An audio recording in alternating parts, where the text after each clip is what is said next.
everything looks great for the 36th St. Martin Heineken Regatta. We've got a good group of entries, we're very close to 200 boats with entries still open and entries still coming in. We've got some fantastic classes, big boats, small boats, local boats, boats from all over the world, and I really think this is shaping up to be one of the best St. Martin Heineken regattas ever. How many boats would you say you have this year for the 36th regatta? I think right now we've got about 187, and I wouldn't be surprised if we hit 100 again over. This interview is airing on Monday. Boats can still register before Wednesday? Absolutely. Boats can register right down to the wire on Thursday for the Heineken Regatta. Racing starts on Thursday for the Guild Commodores Cup, but it doesn't start until Friday for the St. Martin Heineken Regatta, and you can still register right up to the last minute at Thursday, and a lot of people do. And when would the race end?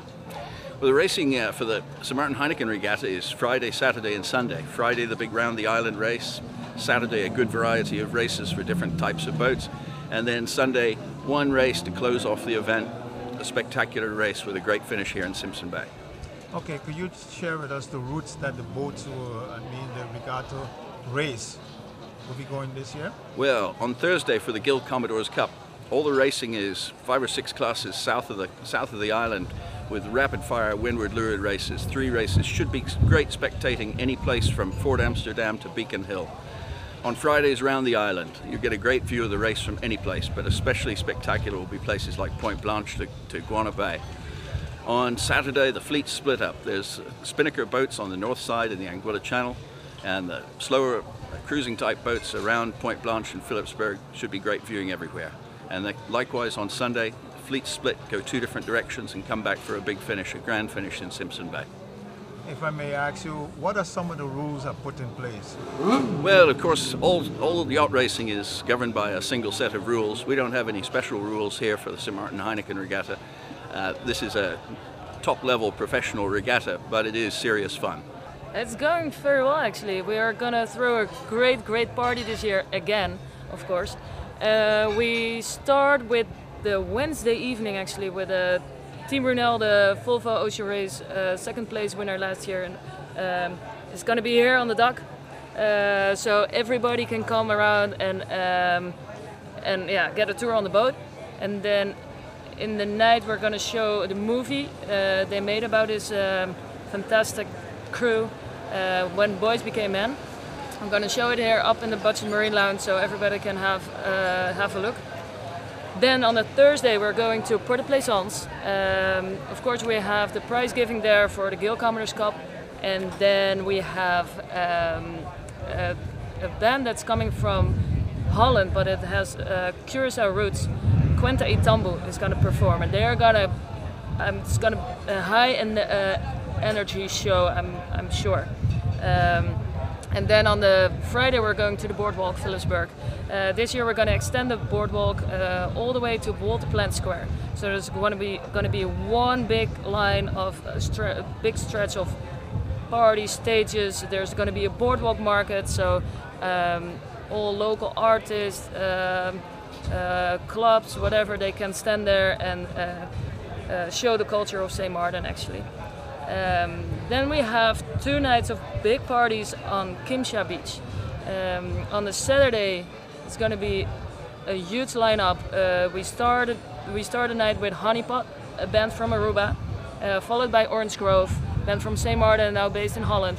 Siki Recado from Stacia is coming, and then we close off the night with Rock City. Rock City had a tremendous hit with Adam Levine, so it's gonna be a good party. And then on the Sunday night, of course, we have the prize giving of the St. Martin Heineken Regatta, followed by the main act of this year's event. It's gonna be Akon. Yeah, it's gonna be. You have to be there. Everybody needs to be there. Go to the beach. Make sure that you're part of it. Feet in the sand, Heineken in your hand, and party until the sun is coming up. And there's something extra actually this year. We're gonna have an after party in Marigot. So the French side is back again. Marina Royale is organizing a huge after party for the sailors, for everybody that likes to enter. it's going to be a very nice end of the regatta. Okay, so it sounds like you all got a very full schedule ahead, right? I see the group over there that's preparing a lot of stuff to put into for the magazine for visitors, right? And it's a lot of stuff that they put there. How many people is on the island that you've been giving out this thing to? Any one of you could answer the question. Yeah, so we have a lot of volunteers now. We're preparing the goodie bags, the skipper bags. So every boat that comes here to register, so registration is open from Tuesday, they will come here and get a skipper bag. It's filled with all kind of stuff from our sponsors and other local companies, local supporters, to really show what St. Maarten has to offer. Could you tell me some of the names? Maybe you're probably not able to name some of the big boats that actually participate in the race that's well known. Well, we have some fantastic boats here. Highland Fling 11 is one of the top maxis in the world. They've come to this regatta for the racing. Team Brunel, obviously a huge thing to have a boat like that, such a successful Volvo campaign come here. But you know, a lot of the top racing happens in the 40-foot class. We've got boats like El Caso, Lancelot 2, chartered by Brad Boston. We just have so much top-level competition, it's hard to name. It's not hard to do justice to it, but we've got some spectacular boats. How is the media coverage for this year? Do you have a lot of media coming in to do some, capture some moments? Yes, for sure. We have our press coordinator is flying in today. She's in touch with all the press, international press, local press, like from surrounding islands. So we have a couple of press boats that are going out on the water. Everybody will receive a press package, so they know where the racing is, they know where the parties are. Actually, they know where to find every single part of the event. So yeah, it's going to be good. Do you know some of the names of some of the medias who will be coming in to do the coverage? Well, Louis Habib for a start. Louis is one of the most respected yachting journalists there is, and Louis, I believe, is he the chief press person this year? He's the press writer, yeah. So he's gonna lead the press conferences, everything. So yes, he's going to be the man. Yeah, and then we have Tim Wright doing photography, again one of the most respected names in the business. So we do have some top-level people coming in to cover the event, as well as the top-level sailors coming to sail it. What are y'all are doing here, if I may ask? Well, we are assembling bags for the sailors. Volunteer bag. For the sailors. Volunteer bag. For the regatta. Sailing regatta. And all of the things that you all are taking out of the box and putting in the bag is for all the sailors? Yes. Yeah, down there. And that's a lot of sailors. yeah. Yeah. And the press also gets bags. A couple of hundred boats at least. Get it in, Jane. Oh, Bob, you got to come over So here. y'all were working from 6 this morning? Yes. Yeah. Before get up before the chickens. We started at 8. And they're going to take you all day to do this, or just one day? Or just how finished. would it Today be? we do it in one. Just finished? They used to Yeah. We get it do all 2 done days today. to do it, but we do it Wait a now. minute. Most of the volunteers we work every year. Every year you work. Yeah, most So the of us, same people that here come every year? the crew remains as much the same as we can handle, because they give us a job and we know what to do before we're doing it. So let me ask you a question. You live on the island, or you just come down to help? Both. Both. You do both. Some do one, some do the other. Okay. So you all are from the same same state, or different We got state? couple of Canadians. Yeah. So we are the Canadians. Connecticut, come on. Okay. Good. Pennsylvania. Pennsylvania. Arkansas. Connecticut. I didn't get you, sir. Oh, the guy in the Where are back. you from? Arkansas, I think so. Arkansas. Yeah. You gotta break the camera you from? back And here. Connecticut. Kenneth. Okay, Connecticut. good. Connecticut. Okay. So how many days you all going to spend on the island? Oh, That's 3 6 months, months. 4 months. So long? Yeah. 8 months. 8 months? 4 months. 9 months. Wow. You keep adding up all the time. 8 or 9. Yeah, every year. All right. Oh, good. And you like the entertainments that they're going to have for those couple of days? We can't stay up. We can't stay up that late to see the You end. can't stop that. We really can't stay awake that long. Oh, 6 o'clock you got to be in your bed. Right, 9 o'clock. 9 o'clock. Okay, at least you got extra 3 hours. All right, thank you.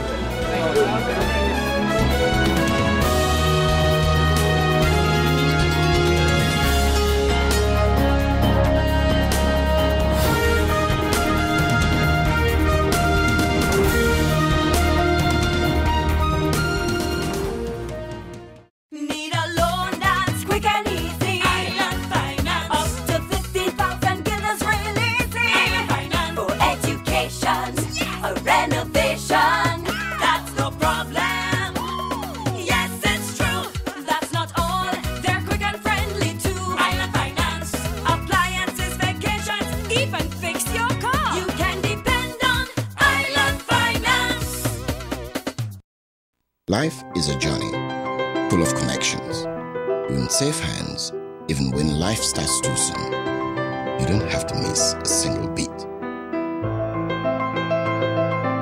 When a bad hair day makes you sad, just sharing can bring you joy and more to come. They take the plunge, turn fear into faith, while you capture those beautiful moments. In the game of life, it's family that counts. They'll be there even when you lose. We all have our moments of reflection and hope. And when you feel you're losing everything in life, we're there because there's more to come. When life starts too soon, you don't have to miss a single beat. We're here to connect you and share life. Telcel, when you want more. Hey, Bob, you're on family vacation. Oh, but your daughter's got the measles. But don't worry about it. With your Be Sure travel insurance, children under 12 are covered for free. Are you Be Sure? Be Sure. Yeah, for free. Oh my, what an inventory list, and so unnecessary. But wait, your home contents are all insured by Be Sure. That means that you determine the amount you want to insure. No inventory list, no hassle. Are you Be Sure? Be Sure. GEBE has been faithfully serving the communities of St. Martin, powering your home and our economy. Come rain or shine, our qualified team of professionals are working hard 24 hours a day to provide you and your family with safe, reliable electricity and water. We use the latest technologies and test our products daily to maintain the highest international standards. Our friendly staff is always there to assist you, whether in person, over the phone, or online. We are committed to constantly improving our products and services, making them more efficient, effective, and environmentally friendly to serve you better today and our next generation of clients tomorrow. GEBE, powering a brighter future. Our friend Megawati is here with tips to save you energy. 1. Turn your air coat temperature up. 2. Use a ceiling fan instead. 3. Buy energy-saving products. Save some green with NVGEBE. Here we go. This is freedom, this is life. Happiness is all I'm seeking. Carpe diem, I'm seizing every day, not just the weekend. Here's to all the good times that have come to last. Here's to living in the now. When you can afford what you crave, life just gets so good.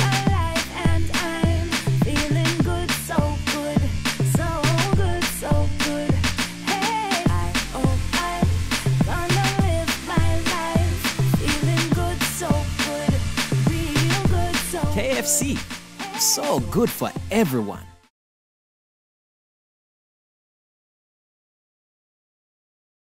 By approving this budget and removing as few possibilities as there might be for the CFT to throw a monkey wrench in the process, based on the CFT law, St. Martin will have access, theoretically, have a right, theoretically, to borrow up to $1.2 billion based on the interest norm in the CFT law. I know you'd be crazy to do so because you also have to have and act prudent in whatever you do. You might have that right. But the IMF, for small economies such as ours, have been advancing the idea that your debt to GDP ratio should not exceed, or it is prudent to not exceed 50% debt to GDP. I warn you, there's some people who interpret it differently and who say, no, we now have a debt to GDP ratio of about 33, 36%, and we shouldn't go much higher than that. And I say baloney. That we need more room because the investments which should have taken place at the start of Country St. Martin did not take place. We presently have a debt to GDP ratio that is almost, I would say, the best in the world.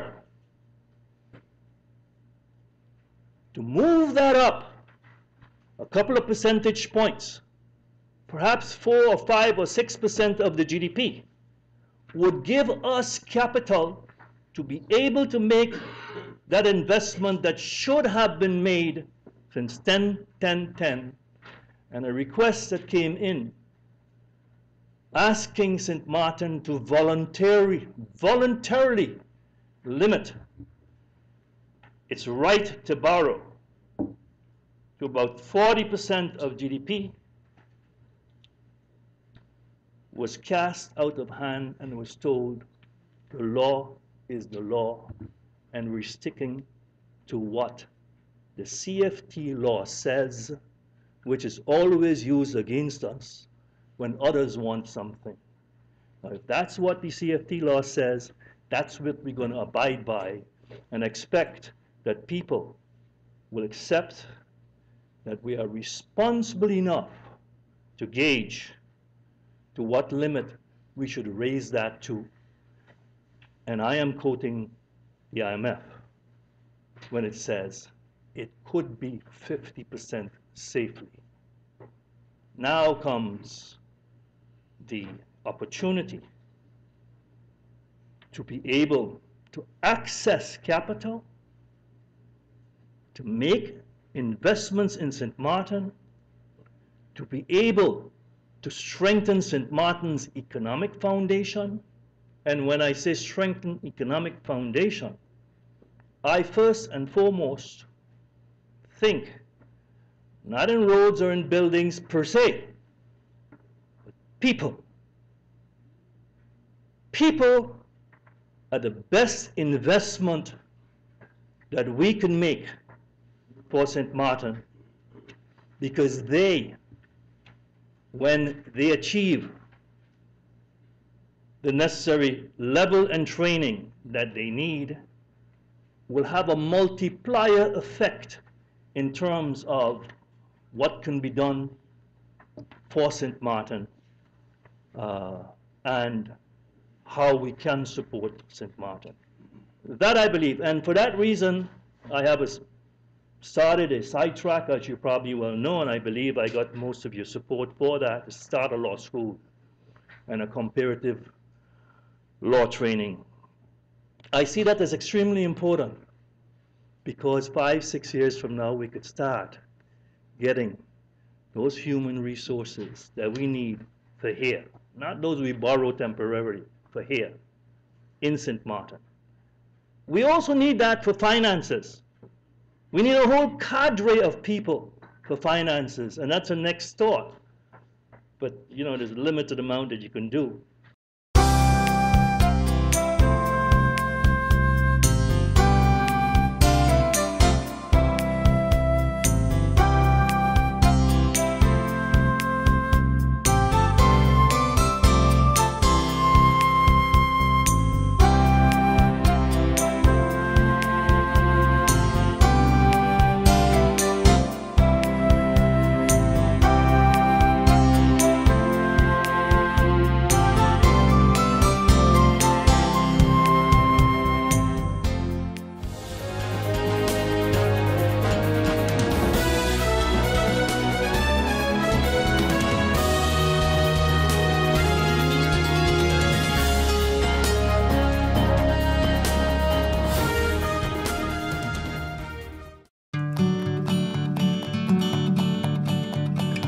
It's been said that behind every door, possibility awaits.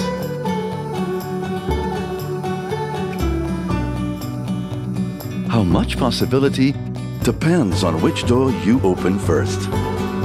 Every day, we help our customers discover the possibilities in their lives. It all starts with a conversation.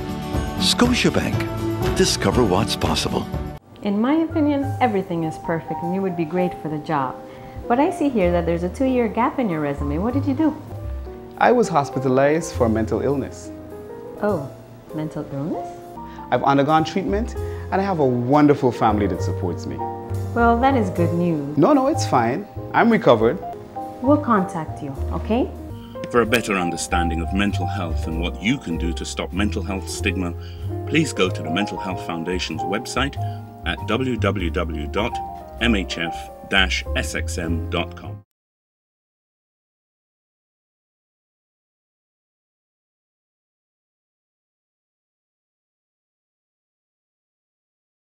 But I'd like to know exactly when this project started, specifically. Who started it? Under which government was it started? Was it put on bid? What was supposed to be the financial consequences of this at that time? Can we be provided with the contracts and agreements that have been signed from then until the most recent one? How was or were, or who was, or who were the responsible commissioners for this building? Or even ministers who were responsible for this building? How much has it really cost government to date? So from inception until now. How much was the building projected to cost then? And how much is it projected to cost now? And through you, I'd like to ask the minister exactly what is the process, the correct process of selling any government asset? What is the correct process? Because whether some believe we're trying to throw, or you're trying to throw a fastball or a curve by including it in the budget and automatically approving it, seems to be, or appears to be, an underhanded way of circumventing the correct process. So in order for us to clarify if this is a curve or a fastball, I need to know what is the correct process of selling any government-owned. But here we have, Madam Chair, Minister Gibson. He came with a formula. I would like for him to share that innovative formula, because 4 persons before his person did not come up with this innovative formula. What exactly is this formula that has remedied the situation? It's important for the public to note, because if I can recall, the ones that I named out before are, the field is finance, and if I can recall, this honorable minister, his field is, he's a businessman indeed, but his field and his expertise is a lawyer. So I would like to know that ingenious formula. Madam Chair, if I can recall, I also heard the honorable minister talked about that the payments to SHV is dependent on a surplus in the budget. What happens if that surplus is not met? What are the risks and what are the consequences? Those are my questions, Madam Chair. Madam Chair, through you, a lot of the questions that is being posed here, you would swear the members who are posing the questions was never in this parliament or was never involved in the previous deals to make this happen. Then you ask yourself, were you really involved in the government that was there? Were you part of the decision taken that was being taken in the previous government? Madam Chair, I have the appraisal report. Look, the appraisal report here that was sent by the minister based on what the value of the building is. You swear as if in this meeting here that nothing was ever done, that members of parliament never received any documentation on this government building. Madam Chair, what it is this meeting was really called for. And yes, there are some few good questions that is being asked. Some of us are going back in history. We don't need history today. We need solutions. And this is what this government is providing to the people of St. Martin. CFT Madam Chair, through you, brought ideas for solutions to balance the budget, to stop the bleeding where APS, SZV is concerned on an overall for the people of this country. My question to the minister is how long have that building been sitting there? How long has that building been sitting there? You hear a number of questions, Madam Chair. Has it been brought to Parliament? We're giving away the asset of the people. We're selling it. Madam Chair, did the giveaway of Emilia Wilson brought to Parliament? Was that brought to Parliament? Given to Rainforest for 30 years in long lease? A foreign company? But here's the hypocrisy, Madam Chair. Here's the hypocrisy. When we question, wait a minute, SZV loaned 10 million to the harbor to get them out of a situation, that was praised. It was good, a great deal. SZV made back their money. Now, SZV and APS is partnering to deal with a government building that have been sitting there for so long, it's a problem.